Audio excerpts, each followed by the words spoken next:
L'entretien des patriotes, bonjour à tous, heureux de vous retrouver. Barnier s'est-il aplati devant Van der Leyen? Robert Kennedy Jr. est-il complotiste? Avant de répondre à ces deux questions et traiter d'autres sujets d'actualité, vous connaissez la coutume sur cette chaîne, je commence toujours mon entretien par remercier ceux qui m'ont permis justement de le produire car ils m'ont financé à l'aide des merci rémunérateurs.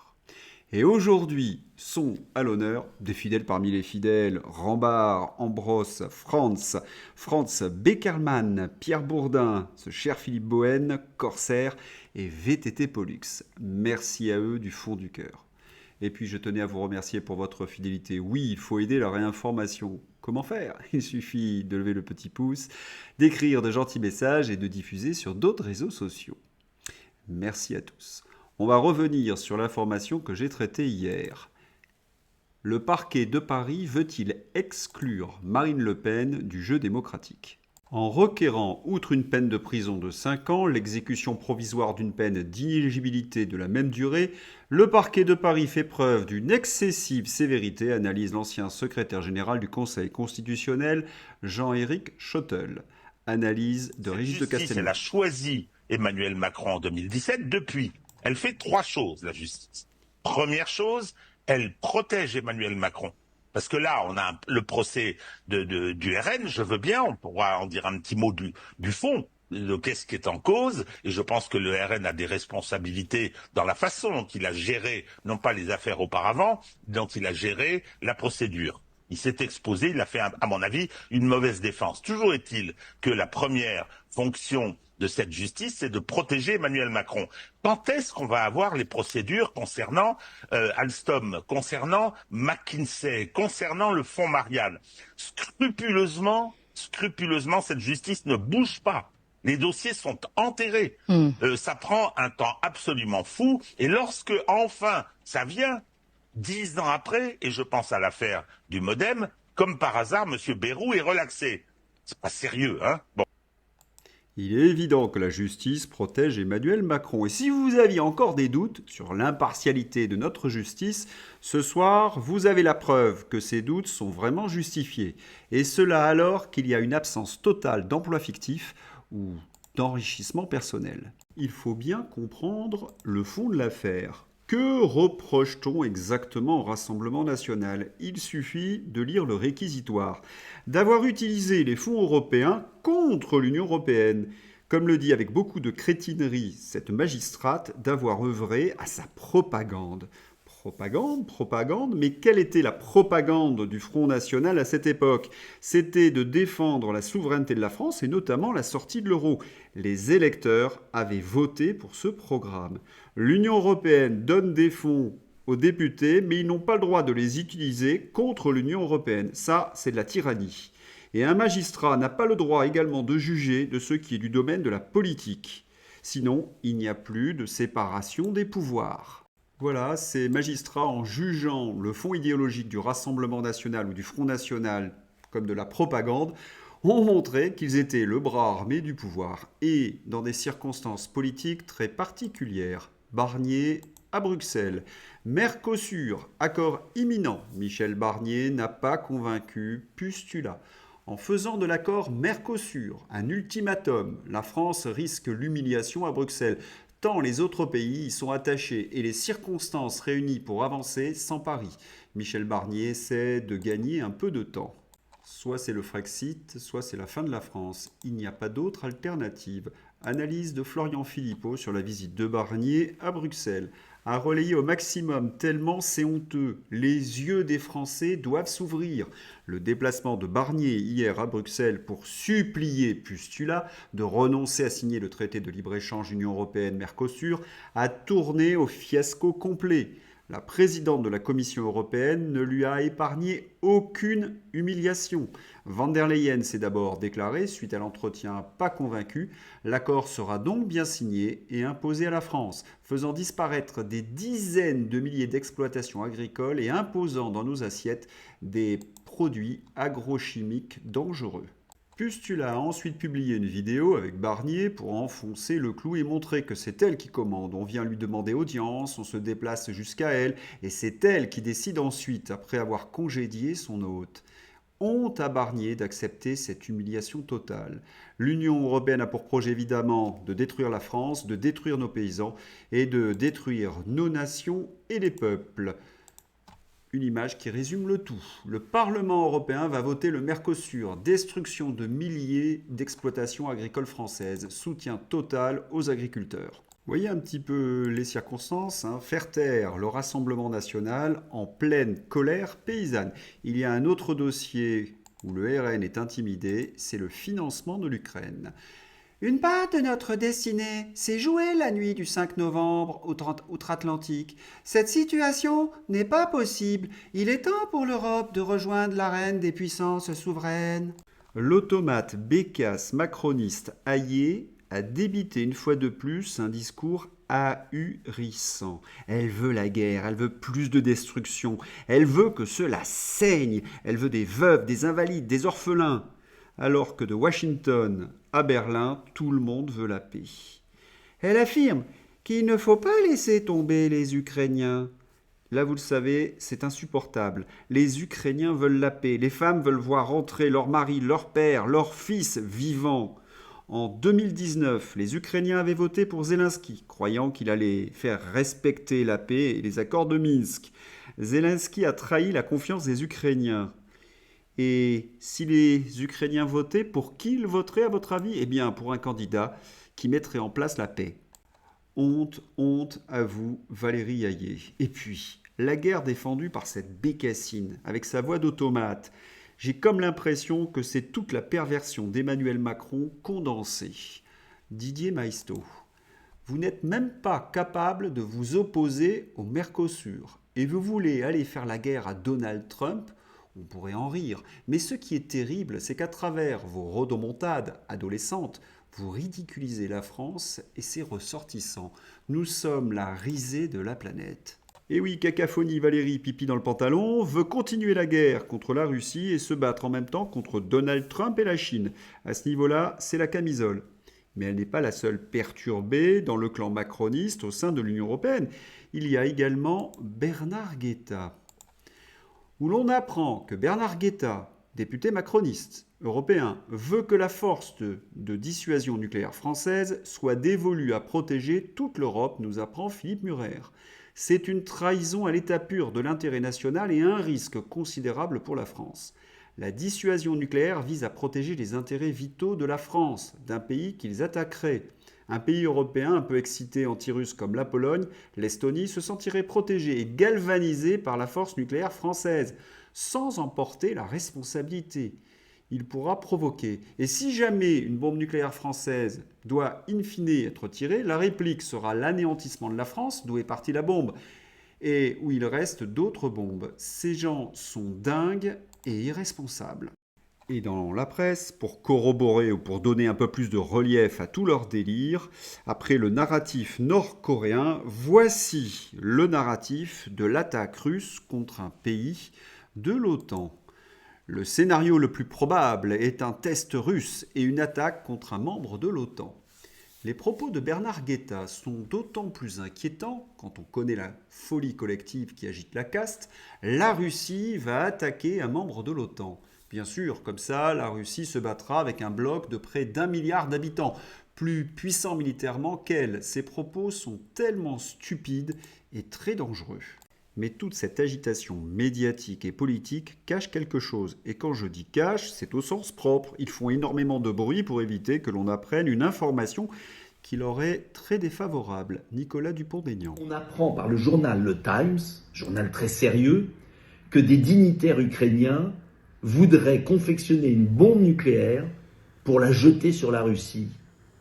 Zelensky et son régime deviennent complètement fous. Voyant les États-Unis les lâcher de Trump, voulant faire la paix avec la Russie pour trouver un compromis possible, et c'est possible, éviter le massacre des Ukrainiens, éviter de pousser la Russie dans les bras de la Chine, sauver l'Europe et l'unité de l'Europe, eh bien face à ces voix de la sagesse, le régime ukrainien corrompu, qui a supprimé les élections, veut lancer maintenant une bombe nucléaire. Il faut tout faire pour l'arrêter. Il faut tout faire pour que la France retrouve enfin la raison, et porte une voie de paix plutôt que de distribuer des milliards de l'argent des Français pour faire tuer des Ukrainiens.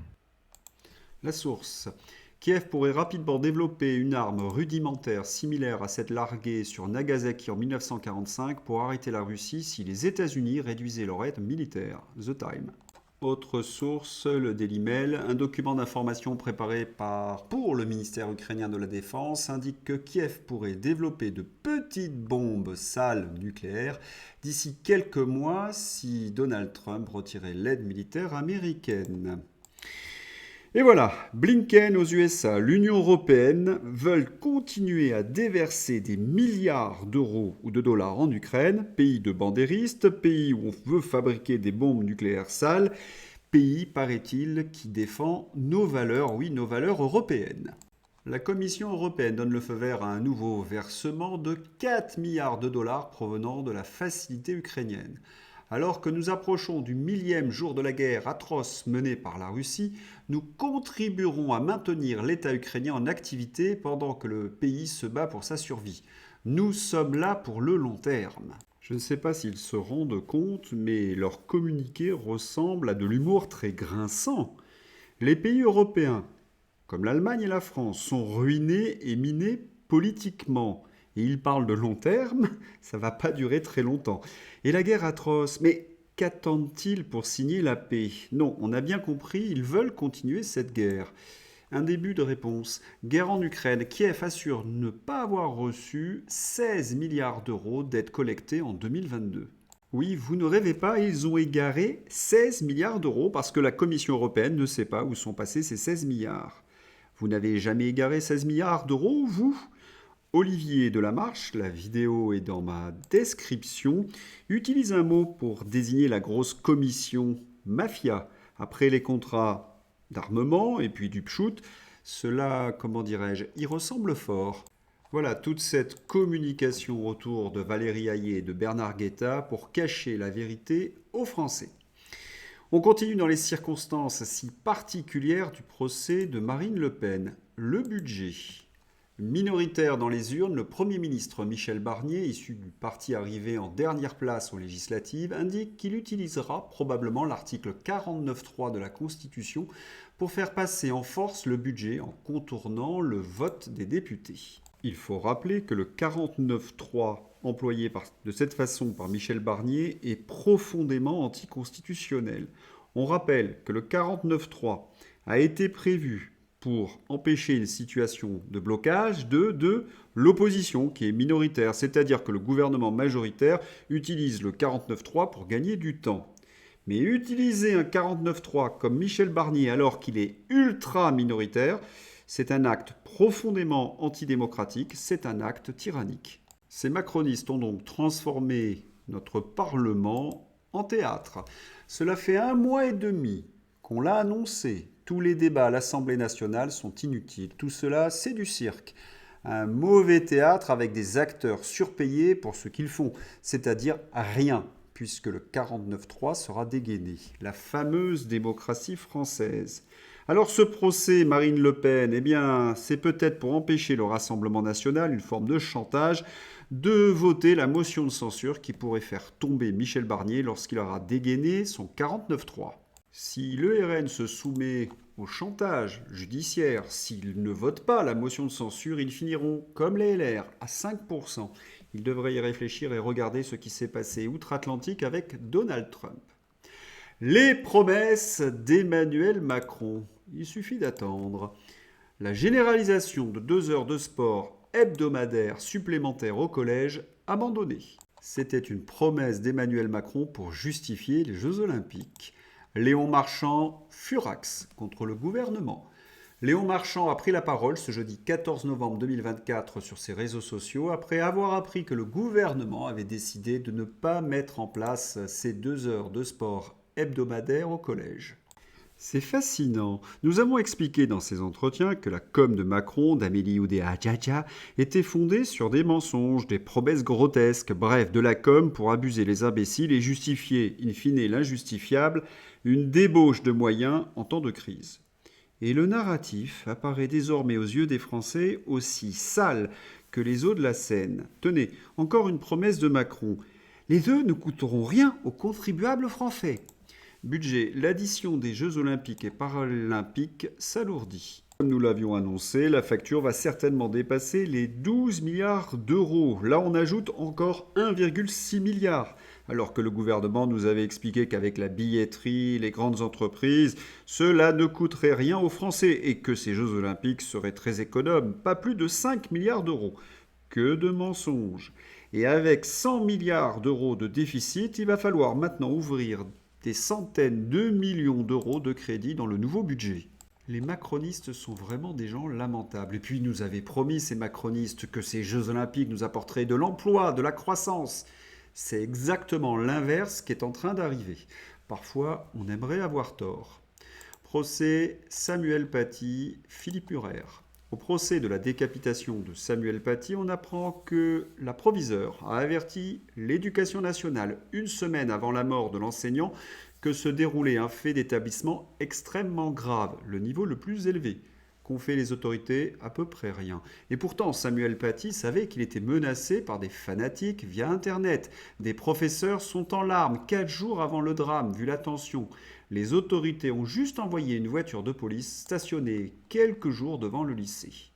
Un enseignant est mort de la déliquescence de l'État. Il n'y a pas eu de protection de Samuel Paty par la police. Il n'y a pas eu d'enquête de police pour remonter jusqu'aux fanatiques qui le menaçaient sur Internet. Il y avait une vidéo conduisant à l'engrenage. Rien. L'État, le gouvernement a failli encore une fois. La caste qui dirige ce pays est incapable. Mais il y a pire, c'est que tout le monde savait qui était l'assassin.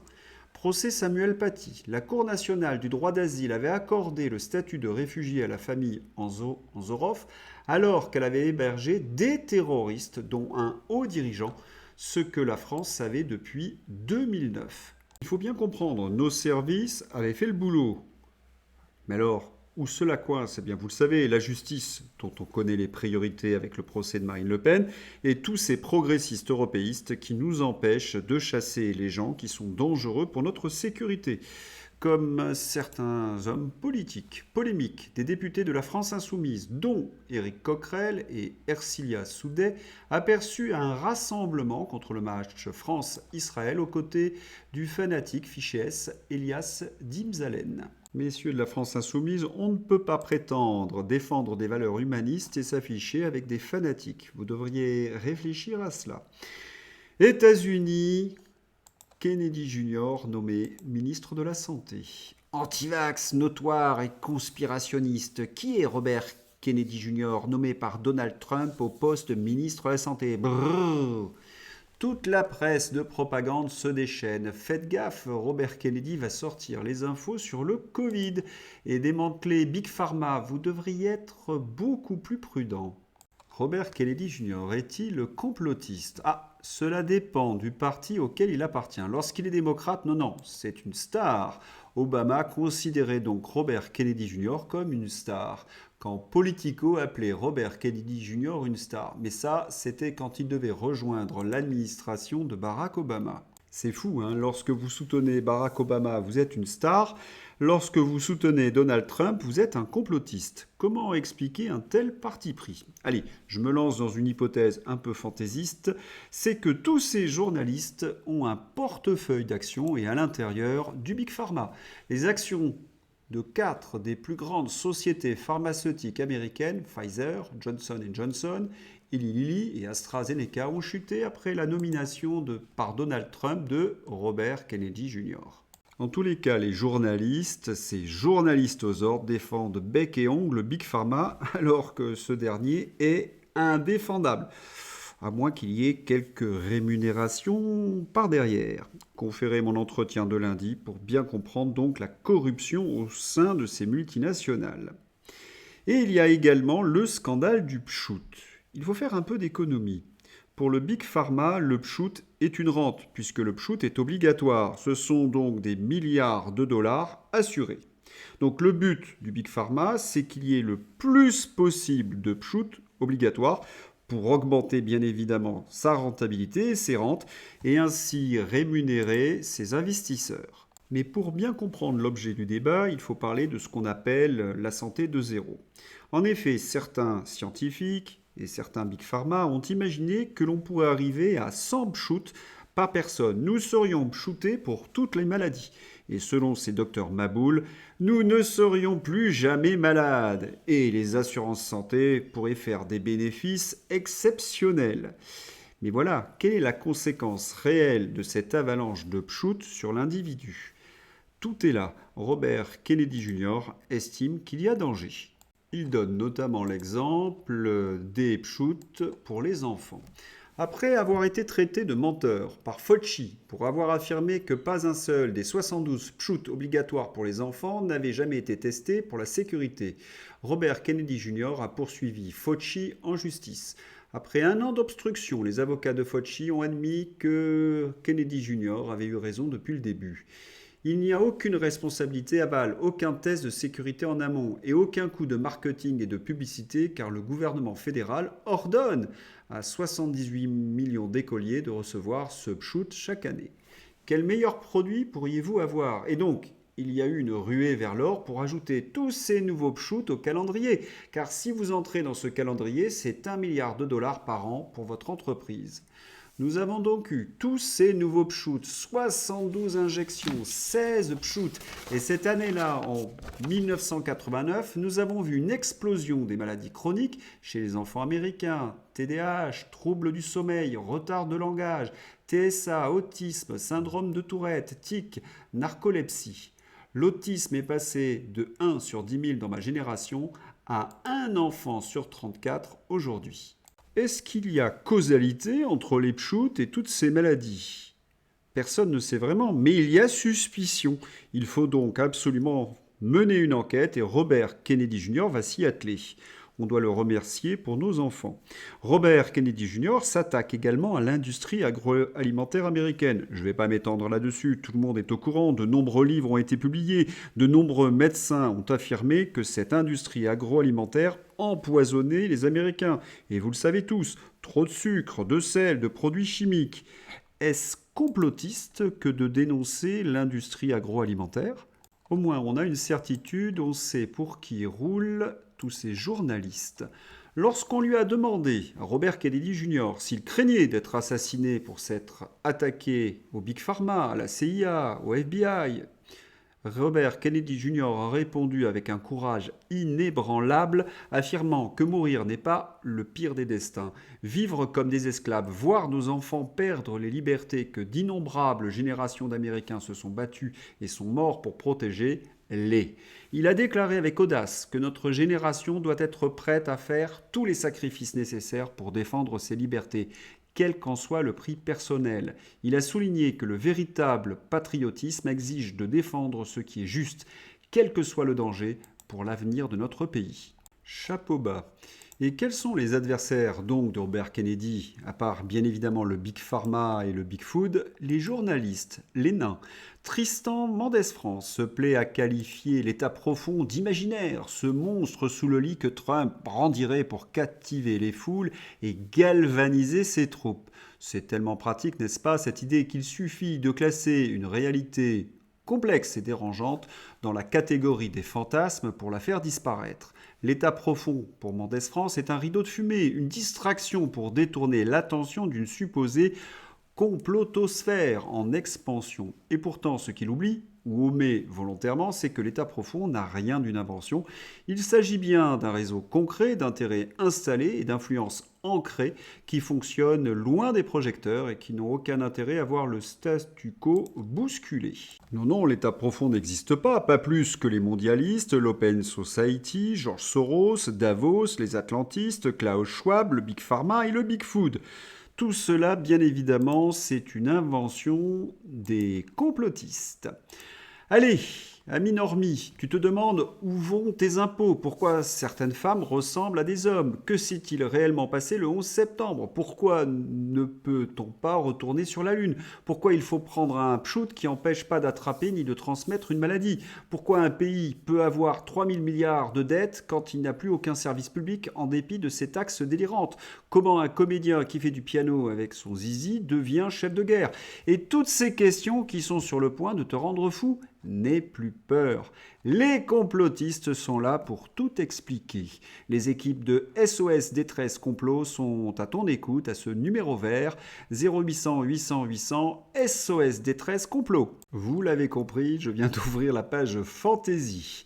Bientôt, antivax et complotistes vont devenir de très beaux compliments. Idriss Aberkane, tout à fait. Copé. Selon une étude, nous aurions davantage besoin de jours fériés que de Jean-François Copé. Vous avez reconnu le Gorafi. Complotisme autorisé par le Figaro. Elon Musk affirme que les pyramides ont été construites par des extraterrestres. L'Égypte lui répond. Il a vraiment dit cela, Elon Musk ? Le Figaro reprend au premier degré le tweet d'Elon Musk sur les extraterrestres qui auraient construit des pyramides. Sans lire le tweet en entier, oui évidemment, il montre que ce sont les hommes. C'était juste un trait d'humour. Mais qui a fact-checké le tweet humoristique d'Elon Musk? C'est au moins Julien Baguette. Tiens, que devient-il? Julien Baguette et les trolls fâchés, si on se tire tous de Twitter, vous n'allez pas vous ennuyer un peu? Mon cher Julien Pain, X n'est pas un aéroport, pas besoin d'annoncer votre départ. Et pan! Commission européenne, 32 000 employés, budget annuel 190 milliards d'euros. Sa plus grande réalisation, non, pas de cathédrale, mais des bouteilles en plastique avec des bouchons attachés. Waouh! Admirable! Rubrique 3000 milliards réunis. Du haut de cette tribune, 3000 milliards de dettes vous contemplent. Et oui, c'est la tribune du Stade de France hier. On y aperçoit Braun-Pivet, Macron, Hollande, Sarkozy, Xavier Bertrand et Manuel Valls, qui n'est pas sur la photo, et derrière François Hollande. Oui, cette tribune, c'est le musée des horreurs. Je ne sais pas vous, mais moi, de plus en plus, j'ai envie de militer à la LGBT. Pas vous? Liberty, God, Beer et Donald Trump. J'espère que vous avez apprécié cet entretien. Demain, les salons de conversation, deuxième volet consacré à la pandémie, les premiers mois de 2020. Bon week-end à tous.